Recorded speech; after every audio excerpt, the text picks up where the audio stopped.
Bonjour à tous, au menu franchissement de dune pour la classe A45 AMG, le centenaire d'Aston Martin en vidéo et un défi décalé Red Bull. Mais débutons sans plus attendre par l'enquête événement d'Autoplus sur la sécurité des tunnels.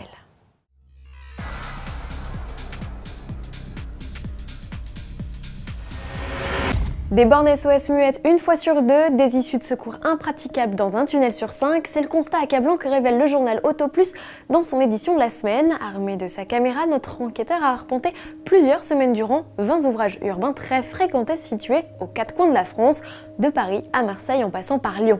Certaines situations rencontrées font froid dans le dos, opérateurs injoignables via les bornes SOS. Désolé, aucun opérateur n'est disponible pour le moment. Veuillez réitérer votre appel dans quelques instants. Merci. Est-ce que vous m'entendez? Je ne m'entends pas du tout. Alors, si vous m'entendez, faites le 17 avec votre portable. Des issues de secours plongées dans le noir complet, sans lumignon, sans même la lueur d'un bloc secours pour espérer se diriger. Pire encore, notre enquêteur est tombé sur des issues verrouillées, de graves lacunes qui en 2014 n'auraient pas lieu d'être, comme l'explique Pierre-Olivier Savreux, auteur de l'enquête. Le bilan qu'on peut dresser au terme de cette enquête, c'est que il y a eu beaucoup d'argent investi.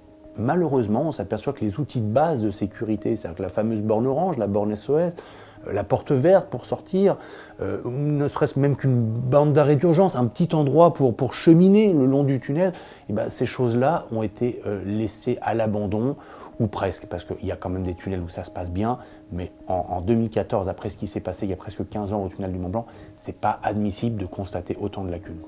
L'intégralité de l'enquête sur la sécurité des tunnels est à lire dans le numéro 1324 d'Autoplus en kiosque du 17 au 24 janvier et sans limite de temps sur notre application iPad Autoplus HD. Plus léger à présent avec une vidéo Aston Martin retraçant les événements phares de 2013, année du centenaire de la firme, de l'envolée de la Vanquish vers l'héliport de l'un des plus hauts buildings de Dubaï, en passant par les victoires en endurance, les road trips en V12 Vantage S ou encore la présentation de l'incroyable prototype CC100, tout y est. Un concept d'ailleurs que vous pourriez bien approcher très prochainement. Oups, j'en ai déjà trop dit. Bref, cette vidéo est à visionner sur la chaîne YouTube d'Aston Martin et donc vivement le bicentenaire. Évasion pour finir avec du sable et des dunes. Pas question de parler Dakar même si l'édition 2014 du rallye s'achève ce 18 janvier. Parlons Mercedes A45 AMG, une monture improbable pour partir à l'assaut du désert. Et bien pourtant, la sportive au 2 litres turbo de 360 chevaux évolue avec une facilité déconcertante sur ce terrain plutôt hostile. En témoigne cette vidéo réalisée par une équipe de cascadeurs professionnels. Quand il s'agit de parler pub, Mercedes ne s'enlise pas. Et pour finir, parce que c'est le week-end, une dernière vidéo, le Vénézuélien Daniel Ders, champion du monde de BMX, signe une incroyable performance au guidon de son vélo. La scène se passe en pleine circulation sur un camion au Pérou, bluffant.